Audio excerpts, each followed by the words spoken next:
Tatlong pipino to guys, nasa 600 grams. Yan, hiwain lang ng ganito.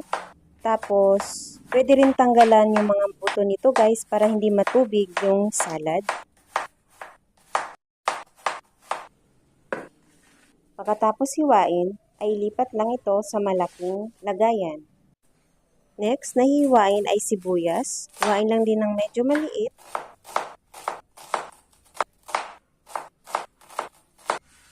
Next is lemon. Kalahating lemon lang in-squeeze ko. Pagkatapos inilagay ko na yung low carb mayo, 1/2 tablespoon ng lemon. Lagyan din ng 1 teaspoon na asin at 1 teaspoon ng paminta, pampalasa. Then, haluin lang ng maigi.